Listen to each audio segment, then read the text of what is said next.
I'm so happy you guys are watching. Good morning, DJ D. Good morning. How are you? How are you? I'm good. Good. You having a good morning? Yeah, you? Good. Should I tell the story that I told you earlier? Yeah. Okay, so I'm in traffic this morning and I'm kind of grumpy trao. You know, sometimes you just wake up and you ain't, right? The world. So I'm in traffic and people are cutting off and all of these things. And I'm squeezing, trying to just get through Museum Hill, that down. And squeezed up, I look at my rearview mirror and I see a Boda Boda guy trying to come through. And he looks angry. And he's driving and he looks erratic. And then he stops by my window and he starts to blow me kisses. Aww. And he was wearing a mask, like a ski mask. So I could only see part of his eyes and his lips, you know, and he's like, and he's just blowing me. And he totally made my morning, right? And those little moments, he completely changed my day.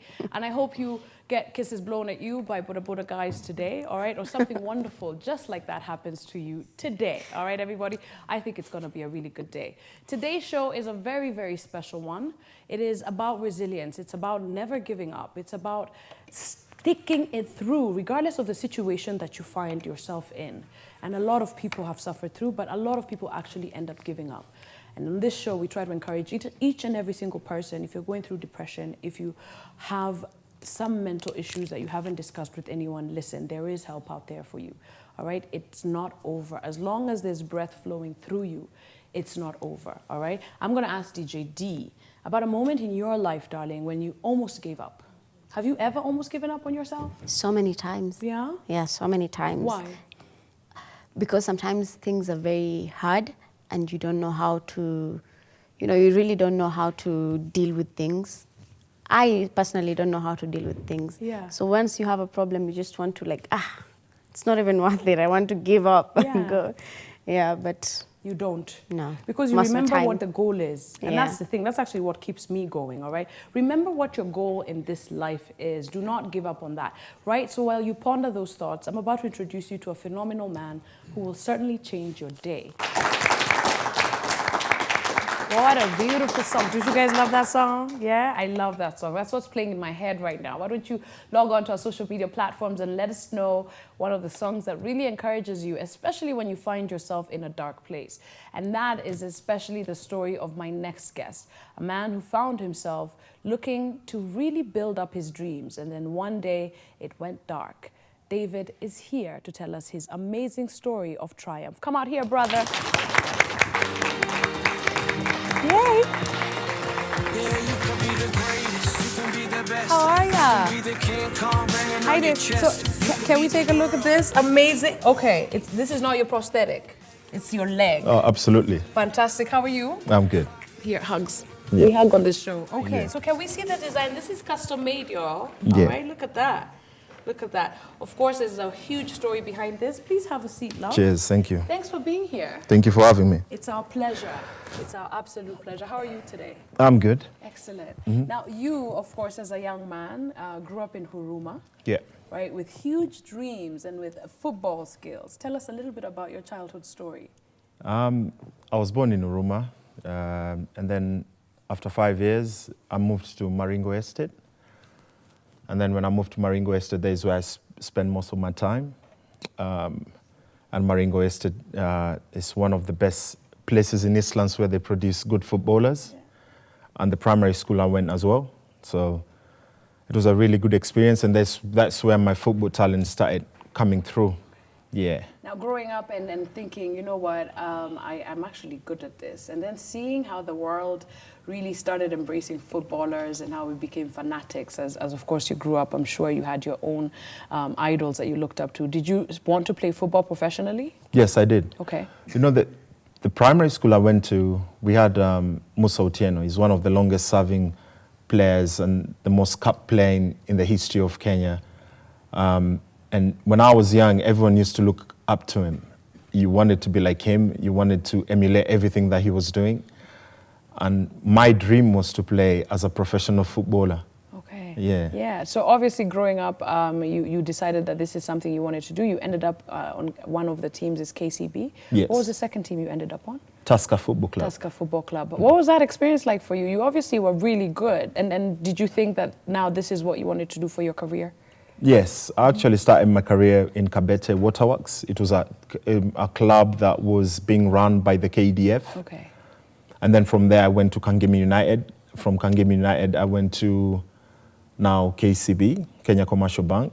And then from there is when Jacob Gosmulei, one of the greatest coach in Kenya, signed me and took me to Tusker Football Club. All right. I'm sure our listeners and our viewers, our audience members here can hear a little bit of an English Cockney accent coming through, right? Y'all can hear that? You're wondering, hey, okay, so what happened, right? And the story, before you even get to go into the UK, ulianza hata kudrive ma3. Nilikuwa dereva ma3. Ulikuwa dereva ma3? Ulifikaje hapo? Ilikuwa ni kusakanya. Tabu. Bado ukicheza football? Nikiwa Tusker. So tukimaliza mazoezi asubuhi naingia shift ya saa 8. Kama tuna train mchana naingia shift ya asubuhi. Na beba tao yangu 4 kwa mfuko kabla niende mazoezi. Hiyo hustle ilikuwa aje? Ilikuwa noma. Hustle ilikuwa yani lazima uhustle, la kuwa na shortcut. Jumi ndo familia yangu walikuwa wananitegemea. So ilikuwa tu inabidi nifanye anything that naweza wasaidia. Okay. Now, of course, David, you had huge dreams for yourself, even from a very young age. Yes. Hata ukidrive hiyo ma3, ukitafuta hiyo do, bado ulikuwa na dream kubwa. Dream yako ilikuwa nini at that time? And how did you actually start that ball rolling? My dream was actually to be a professional footballer. Hiyo ndo ilikuwa dream yangu kabisa. But unfortunate that, it's not unfortunate, I don't want to use that word, because God has a plan for everyone in this world. True. You might want to do something and you're focusing on it, but maybe God has got a better plan for you somewhere else. Okay. So that's the way I look at it. I look at life that way. And I think during that time, when it didn't happen, that's when God opened for me another opportunity to go somewhere else. Okay. Yeah. Talk to us about that, getting an opportunity to actually travel. Actually, it was... Nilikuwa nimeingia shift ya saa 8.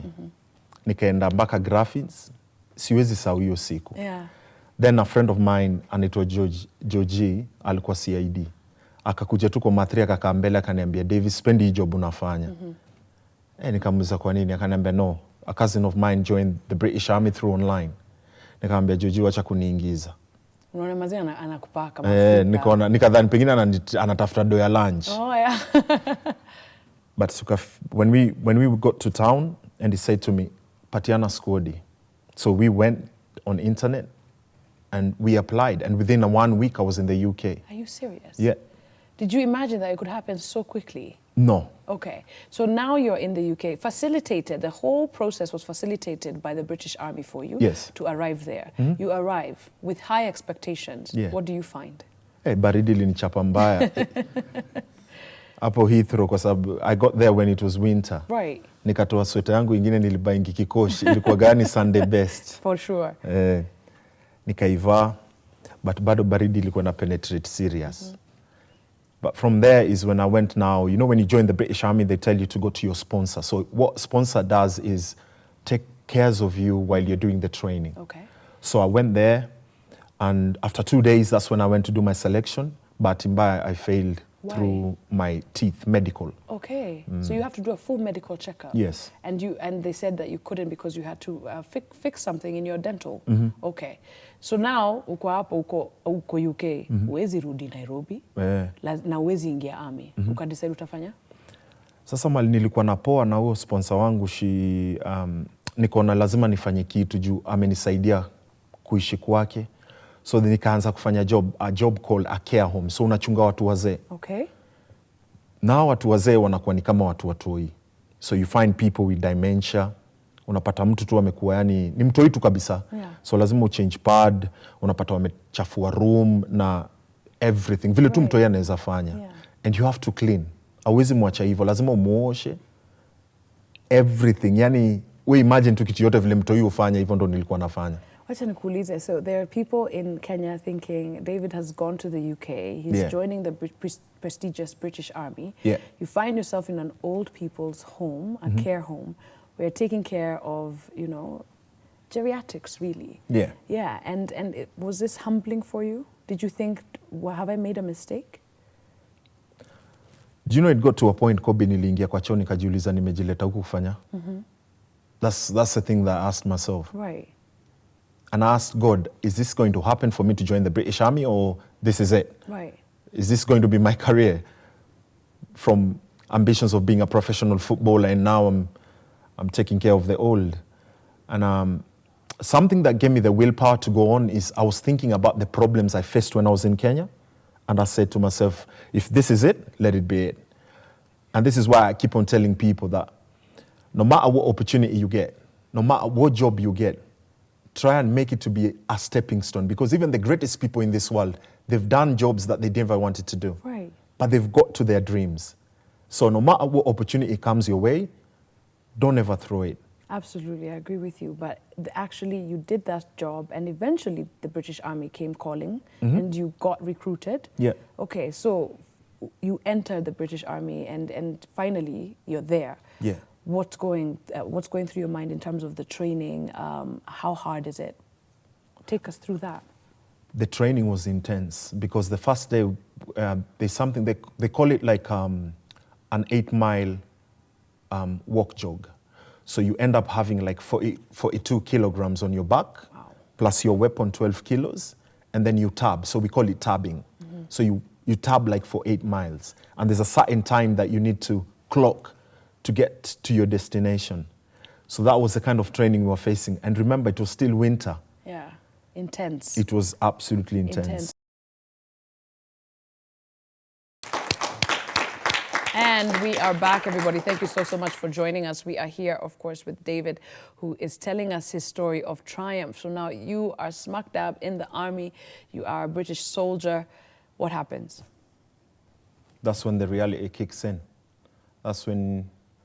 But something funny, when I started training, I never knew that I would deploy anywhere. Yeah. Because at that time, you know, when they're advertising about the British Army, they've got all this kind of fancy stuff they're showing you, snow skiing, you're thinking about traveling the world, and you're thinking, oh, wow, I've hit the jackpot here. This is where I'm going to be. But it's not the case.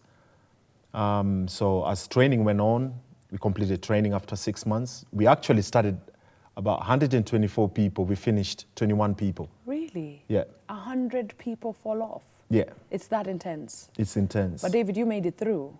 Yeah. And at the time, what year was this? That was in 2006. In 2006, if you all remember, we were looking at our televisions, waiting for an announcement to go to war from the US, wasn't it? And Yeah. the world was going to war in the Middle East. You guys remember this, right? So you were thrust in the middle of this. Yeah. Okay, where were you sent? Afghanistan. Okay. Yeah. Was that the most shocking news you've ever received? It was scary because as soon as we were told we were going to Afghanistan, I went straight onto the YouTube, typed in Taliban, and from there is when I knew This thing is real. this thing is real. And you knew that you were going to fight the Taliban. You've left your family here in Kenya. You must Yeah. be thinking about them. You must be thinking about your mom. Yeah. All right. Did you call her? Did you tell her what you were going through? No, Why? I didn't want to tell them because I didn't want to instill the fear, because I thought to myself, God can only guide me through this. Right. And that's how I looked at everything. And I looked at everything like something that's gonna be either good for me, coming back healthy-wise, or coming back in a body bag. It was a real thought for you, wasn't Yeah. it? You had a Bible with you. Yes. Tell me a little bit about your relationship with the good book. I used to read my Bible every day. It was on a metal case, so I used to carry it everywhere I went. Until 4 months after the tour, we were instructed that we are going to go to a hostile environment. And that day I wasn't feeling myself, so I woke up about 3 a.m., started reading my Bible. And they always say, like, you're not supposed to take off you sleep with your trousers, your shoes, your T-shirt. But that day I took off everything, and I just stayed in my boxers that day. And I said to myself, God, please guide me. Because I said to myself that I'm not gonna die in this country. I was thinking about the people I've left behind. Yeah. That's the saying of every soldier. We don't fight because of what we hate in front of us. We fight because of the people we've left behind. Right. So that's what was going through my mind at that particular time. Okay. Yeah. I mean, you have friends brothers you've bonded with, you're seeing them get hurt, you have friends who died. Yeah. What's going through your mind? Are you afraid for your life at this time? Do you know something funny is when we deployed to Afghanistan, I remember the person who trained me, my mentor who trained me in Katrick to be a soldier, we deployed with him the same time. So we met in the toilet and we were brushing our teeth. Yeah. And he asked me, David, are you excited to be here? Because he had experience in the army. And I said to him, no, I'm not excited because we're in a war zone. And he said, don't worry, it's gonna be fine. So that was the last time I spoke to him. Wow. So we both went different directions. He went to Sangin, I went to Kajaki. And as soon as we got there, I got the news that he was the first person to step on an IED. No way. And he died on the spot. That broke me because he was like a father figure to me. Of course, Yeah. from training to Yeah. that point. But even as you're trying to wrap your mind around the fact that you're losing people in your life, there's bullets coming at you. Yeah. There's fire coming at you. The Taliban is trying to take you out. What's going through, especially that day when you had to even take over the gun? That day, we left about 6 a.m. One of my friends said to me, did you ever picture yourself in this position, having played football in Kenya for Kenya Commercial Bank and Tusker Football Club, now you're here in a war zone. And I didn't realize why he was speaking to me that way, because it wasn't about football. But he could see that I was absolutely tense, I was scared, because he had the experience being in the army. Right. He's done so many tours. So we left for the patrol. The whole day was quiet, up to about 6:30 in the evening. And then from there is when we got surrounded by the Taliban, rounds flying from everywhere. They were hitting the vehicle that we were in. And my gunner, the one who was on top of the heaviest machine gun, he was panicking, so he couldn't even cock the weapon.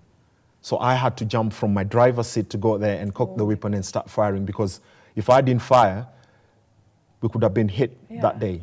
So I kept on firing until my hands got tired, until when he got the confidence to come back, because these things do happen. You know, you freeze. Yeah, you freeze, because it's reality. It's not a video game. This is something that if you switch off, you're going to die. Right. Yeah. In that moment when you are fighting for your lives, you're trying to protect yourselves, you're trying to get through this, was there a moment of this could be it? Yes. Yeah. What do you do with a thought like that? You pray. Yeah. Looking at now everything that you've been through, at that point, standing there, cocking that gun, any regrets? Are you going through any regrets? Are you feeling like your mental state is still intact? Are you the same David who boarded that flight? I wasn't the same. I wasn't the same because of the events that I was seeing that were taking place. Yeah, you leave the gate with a friend, and something funny, we used to say to ourselves, I don't know who's not gonna come back today. Really? Yeah. It was something that was in us already. You know, it's something that we were drilled, that there's some friends who are going to come back and some won't come back. Some will get injured, they will go back to the UK, and it's something that we just had to deal with it. Okay. Yeah. David, you've mentioned the word IED. What is an IED? An IED is an improvised explosive device. Okay. So this is where they plant it on the floor, on the ground. And if depending... It's like a mine? Yes. Okay. It's like a mine, but it's not actually a mine because they're two different. Really? Yeah. Okay. You find there are bigger ones, which they're very clever. They chain it, so they're like 4. So when you step on the battery pack, it explodes in a way that it's meant to finish you. Wow. And there are some that if you step on it, it's just only one. Okay. So depending on the pressure that you put on the device itself, that's how it's gonna take you out, or the impact that it's going to have. Okay.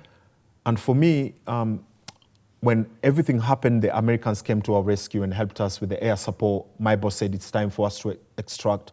About 50 meters from where we left, I drove over an IED. Wow. Yeah. And everything exploded? Yeah, and it was on my side. Okay. Do you remember any of this? What happened after? Immediately the blast happened. I found myself in the UK. I can't remember anything.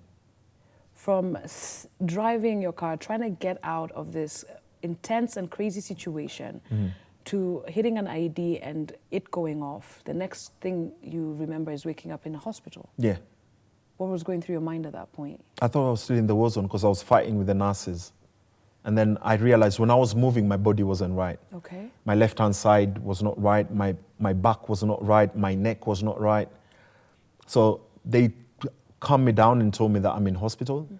But I was actually thinking about my brothers and my sisters that I've left behind.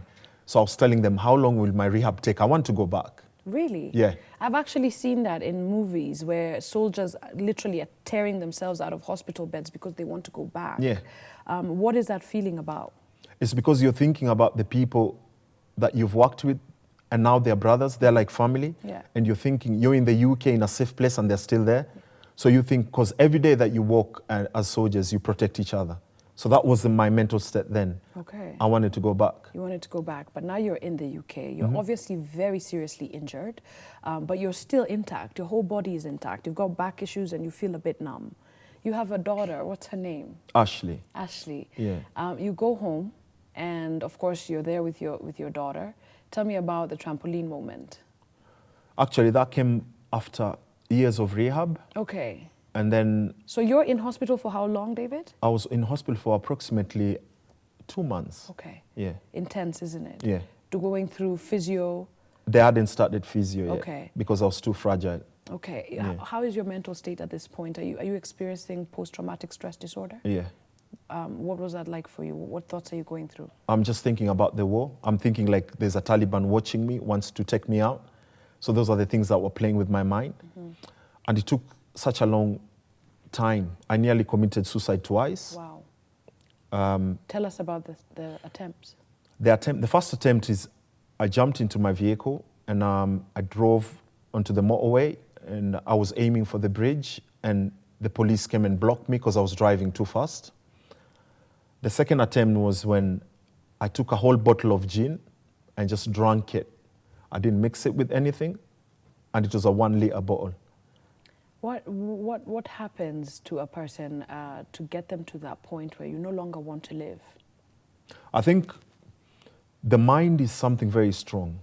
And when you're thinking about other things and you see yourself as a burden to the society, especially to the people who are close to you, you tend to think about so many things. And this is where I say I never criticize anyone who wants to take their life because there must be a reason why they want to do it.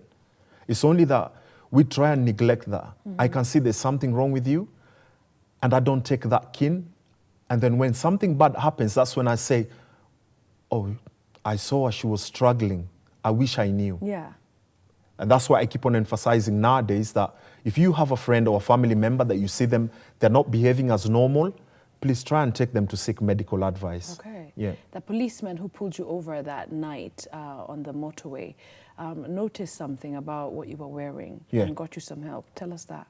He noticed that I was wearing a hoodie. It was written "Help for Heroes."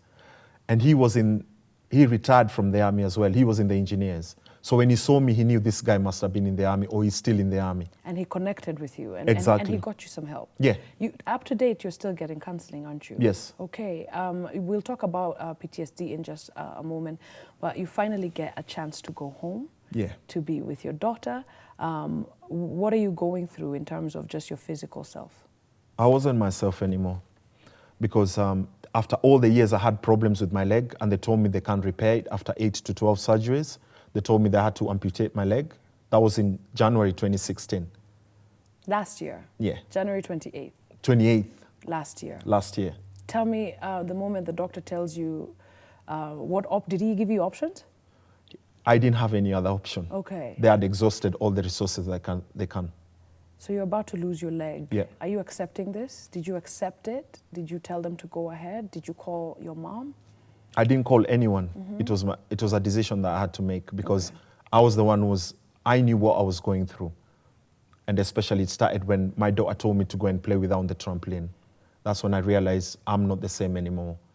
And so I had to take a quick decision and say, they told me, we either give you a prosthetic leg, you move on with your life, or you stay like this and you stay on the wheelchair.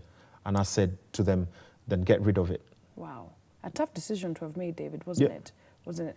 What has held you together throughout all these years? You've been, of course, you've gone through therapy. You've been through the most traumatic thing very few people in the world go through. What has kept you together? I think the person that who kept me together was my daughter. She was 7 years old. She walked into the room and she said to me, Dad, even if you don't have a leg, you're still my dad. Yeah. And I still love you the way you are. And that sunk into me because I said to myself, my parents took care of me up to a point where I was able to move on with my life. And I want to do the same. Yeah. So that from that point then, I said I'll never look back. And you went hardcore in terms of physio, trying to get yourself back, trying to get your physical self back. Yeah. What does it feel like when you lose a limb? You know, when someone is born with a disability, Yeah. that's the life they know. But if you're born with 2 legs and your whole body is functioning well and you end up losing one, it's very tough. I struggle up to today. Yeah. But I can never tell someone that I'm struggling because that's not me. I don't do anything that's negative that comes around me. Okay. I'm a positive man. Yes, and you everything that I do is supposed to be yes. I don't like someone telling me no. If you tell me no, I'll come 10 times harder. We love it. Give it up for this great man. I love that you're sharing your story. David is here. He actually came on holiday, and your holiday has completely changed. We speak about his story really resonating with so many people, his visit here, and of course, how you can identify that a loved one needs help and how you can reach out. We'll be right back after this. All right, we're back, everybody. Thank you so much for joining us. We're here with David, who is a former footballer and a British Army veteran now. I can call you a veteran, can't I? Yes. Yeah, because you were in the British Army. You still are, yeah, in a sense. So, David, take us through that healing process. Take us through trying to get your life back in society, going out with friends. How was that for you? For me, it was... I laid some things inside me that made me get to where I am, and my journey is still going on. And the first thing that I said to myself, I have to love myself before I accept someone else to love me. Okay. And the reason why I say that is because every time challenges and pain will be part of life, no matter where you go. But these challenges and pain can only make you be a better person tomorrow. If you turn them from something negative into something positive, there's nothing that's going to stop you from doing anything. Right. And that's how I look at my life every day. If I'm here today, I want to be a voice for people with disability. I want to be a voice for people who are going through different challenges. I want to make it in a sense that every day that goes by, I want to ask myself, what did I do? What was something positive that I did? Mm-hmm. And those are the things that keep me going. If I fall down and I can't get up to walk, I'll crawl. Right. But eventually I'll get there, as long as you just don't give up. Looking back at the scene of that tragic incident and what was left behind in the rubble. Yeah, it was quite interesting because my friends knew I was dead. And so we have someone called a Sergeant Major. So Sergeant Major is someone who, if anyone gets injured, he's the first person to get told. So he came to visit me in hospital and he brought me my Bible because that was the only thing that was left. Wow. Yeah. And the reason I'm asking you that is because it sounds that you've been through a journey of absolute strength, but I'm sure there are moments of darkness, there are moments of weakness, when sometimes you can be sitting in a restaurant and you just don't want to be there because the thoughts are coming in. It happens. You take us through one of those moments. What happens? For me, even now, I can never go to a restaurant or go anywhere and I don't sit next to the door. Really? Yeah. Why? It's just something that's inside me that I have to sit next to the exit because that's the way every soldier does that. Anyone who's injured does that. And so I can be with you in a restaurant. Yeah. And if these things come into my head, I'll tell you I have to leave because I know now how to control myself. Okay. Instead of reacting, I know how to control myself. And the easiest way for me to ease myself is the technique that I was given when I was in rehab. Okay. You'll tell us about that technique. Yeah, the technique is you try and take yourself to a safe place. So you go and imagine you're in a safe place, let's say on a beach in Mombasa or somewhere around the world, and then you're listening to your best music. So that's what I normally do. Okay, and it works for you. It does work for me. It works for you. When you started, of course, looking at, okay, now what am I going to do? I can't go back to the army and be active in a sense. I can't go back and play football for Kenya, trying to shape your life and see where you will end up. Your thoughts? My thoughts at that particular time, when I started being positive, I started going to the gym. I was doing incredible things with my prosthetic leg. Oh, really? So one of my friends, I posted a picture and he said to me, Dave, you're inspiring people out there. Why can't you be a motivation speaker? And I said to myself, you know what? Let me be a voice for the people who can't talk. Let me be a voice for the people who are going through different challenges in life. And that's how I started my journey of being a motivation speaker on my social media page. That's amazing. Yeah. And you stepped out there in the UK, you go to different groups, you go to homes, you go to schools, and you speak to different people. I'm sure you also speak to other amputees. Yeah. Yeah. Take us through that encouraging journey. You know, there's no better feeling in life that we all tend to want all the glamorous things that are going through around the world. But for me, that took a step back because I said to myself, there's no better feeling like you wake up, you say something, and there are about 10 people who look at it in a positive way and you've saved their life just in one day. Yeah. Like, for example, now on my social media page, I receive over 30 messages every day. Some of them have even replied. Yeah. Now they are just accumulating every single day. But it's such a better feeling when someone tells you that you're inspiring me. Okay. Your story has changed my life. Your story has made me to be a better person in life. And there's nothing good like that. Okay. David, you came on holiday. Yeah.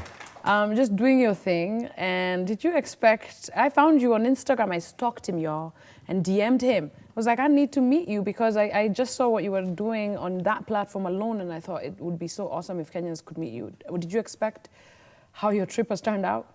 No, I was coming on holiday. Yeah. I was coming to chill out, go to Mombasa, go to Shags. Yeah. Now I'm a voice for so many people, which I'm quite honored on the quite positive response that I'm getting from people here in Kenya, my country as well. Yeah, you're restoring hope for so many people who might have felt it's hopeless, who actually haven't even gone through half of the things that you've gone through, and they're feeling, you know, that things are dire. When someone decides to take their own life, when someone decides that they want that to end, depression is real. What should we, as the people who are around, what should we do if we're able to identify this? We should stop blaming people. Let's stop blaming people. There's always a reason behind each and everything that happens in life. And let's love one another. Let's take care of one another, because you tend to see that I have a friend or I've been around someone for such a long time. And then when I see them changing, I don't pick up those things. I realize they're changing, but I don't address it. Yeah. So if you see someone changing, your close member, family, relative, or friends, try and seek medical advice as quickly as possible, because you never know what that person is going through. Yeah. Because you find so many people who want to commit suicide. Some of them tell their friends, I want to take up my life. But people don't take it serious. Right. You know, they'll go and discuss about it, you know. And almost ostracize you, Yeah. you know. And really, that person needs encouragement. They need support. They need professional help. They need professional help. Listen, I have interviewed a few people on this issue, on this show, and really, Kenya has a long way to go when it comes to addressing issues of mental illness. But there has been some effort, all right? The Psychologists Association of Kenya is right now, actually, in conjunction with the government and private sector, working towards coming up with a toll-free line. A number, just like in the UK or the US, a 1-800 number, which is anonymous, which you can call and speak to someone on the other end who can guide you and help you. But for now, all you can do is really reach out to that person. There are psychologists and counselors in this country who are waiting to help you. Log on to social media platforms where we will give you that information that will go a long way in just starting that recovery journey. It's so important, isn't it? Yes, it is. It's so important. How are you doing today? Today, I'm still seeing a psychiatrist. Yeah. But my sessions have been dropped down because I'm at a stage where I know what to do when I start getting these flashbacks. Okay. And it's absolutely important, and I'll repeat it again, please do not neglect the people close to you. Yeah. Always look after one another. We only have one life. It's so true. You know? Yeah. And it doesn't cost you to try and look at someone and you see they're changing and you try and help them to be better or to try and heal quickly. Yeah. It doesn't cost you. It doesn't cost you. Yeah. Your conversation also goes a long way. Yeah. All right, give it up for David, guys. You're so great. All right, guys, I'm going to give you a chance to talk to David and ask questions, okay? I'm going to start with the lovely lady sitting at the very end there. Good morning. Good morning, Kobe and Hi. David. Good morning. When you're in Afghanistan, there are moments, of course, where you felt like you want to give up and you felt like this thing is tough, but you had to make swift decisions. So how did you calm yourself down, get composed, and then act? There are so many things that made me get composed. What made me get composed is the brothers who were next to me. I thought to myself that even if I'm here, I'm in this situation, I don't have to give up. I'll have to make sure that I go back to the UK with my brothers as we went to Afghanistan together. So that's the most important thing that kept me going. Thinking about the person who's fighting next to you. Because every man out there counts, and you never know who's going to save your life. Okay. My name is Dennis. Okay. Yeah. Good morning, Kobe. Good morning, Dennis. How you doing? Yeah, I'm good. First of all, Thanks. you look amazing. Thank you, darling. Oh, Yeah. making my Boda guy move aside. Yeah. Thank you. And David, your story is so inspiring. Like, you make my problems feel like nothing, you know. And my question to you is this. Now that you have a prosthetic leg, so obviously you can go back to the military. You're a motivational speaker, right? Is that what you do, like full time, or do you have a regular job and you do it on the side? You still go to the gym. I'm wondering, with your prosthetic leg, like when you're training legs, do you like go heavy? Because if you can, man, you. Wow, very good question. This audience is awesome, isn't it? Yeah. Okay. I'm actually training for something called Invictus Games. So this Invictus Games are all the soldiers. It was started by Prince Harry. So all the soldiers who are injured, you can get into this competition and you compete with other soldiers who've been injured around the world. And I started off with my deadlift of 110. Now I'm doing a deadlift of 215 kilos. What? With my prosthetic leg. Are you serious? Leg. Yes. You know, I have good legs, but man, 212. You can lift nothing. We know. Oh, thank you. Good question. And then the first question actually asked is quite relevant now that, of course, you can go back to the army. You're doing motivational speaking. Yeah. Is that your full-time job now? In Yes, terms it of is. how you earn a living? Yeah? Yes, it is. Okay. Because once I'm injured, or any soldier who gets injured, the government takes care of us for the rest of your life. Okay. So you get a salary and you get other benefits for you having a disability for the rest of your life. All right. Yeah. We have a question down here, lady wearing turquoise, if I can call it that. All right, good morning. Good morning. Okay. My name is Stephanie. About the British Army, how do you apply to get in? What are the qualifications? Back then when I applied in 2006, it was simply as you go online and you apply, because any country that has been colonized by the British, you're classified as a Commonwealth soldier. Okay. So then you could go online, apply, and that was because they needed people because they had started this going to Iraq, going to Afghanistan, so they needed numbers. But now what they've done is they've closed it, and what they're trying to do is to try and encourage their own people to try and join the army. And if you want to join, you need to be in the UK for 5 years before you can apply to join. So now people are not applying, but these rules change. So they might change it next year, and then you can be able to go back online. But it's not only the British Army you can apply, because this year we had the Royal Navy, where they recruited people from Kenya and Commonwealth, and they went and joined. We've got the Royal Air Force, but the one that was active this year was the Royal Navy. Okay. Speaking, of course, of that, there are people who are watching you right now, regardless of what they've heard in terms of your story and what you've been through, they want to go to the UK. They want to leave Kenya because the grass just seems so much greener, and life is tough for many people here. What would you say to them? I would say to anyone who wants to go to the UK or overseas to look for greener pastures, don't think it's going to be easy. It's just going to be as hard, because one thing that I realize is you've got to work really hard to get yourself into where you want. Okay. And you've got to do jobs that you never thought that you'd ever do. And the reason is not because that you don't have the qualifications to do a better job. The reason is just because you're using that job as a stepping stone to do something. Absolutely. And that's why I keep on encouraging people, even my friends here in Kenya, that if you get an opportunity, whatever job that you get, even if you're a cleaner, go do it. Yeah. If someone comes and tells you that I have a job for you and you've not trained for it, go and train when you're working. Right. That's what I would encourage people to Go do. and do that, absolutely. We have one more question from a gentleman sitting at the back there. Good morning. Good morning. How are Great, you? how you doing? I'm fine, thank Excellent. you. What's your name? My name is Brevin. Okay. A very great fan of the show, by the way. Thank you. My question to him, I've been sitting here and I can't help admiring that leg. It looks really good, doesn't Yeah. it? Which one? This one? No, the customized one. You The said it's customized one, I yeah? like that. Yeah. So my question to you is, how does it work? What is the technology behind that leg? Because it's amazing, by the way. Okay. Very well asked. I'll show you something. You have your phone. Yes. Why do you have your phone? I have my phone because I control my leg with my phone.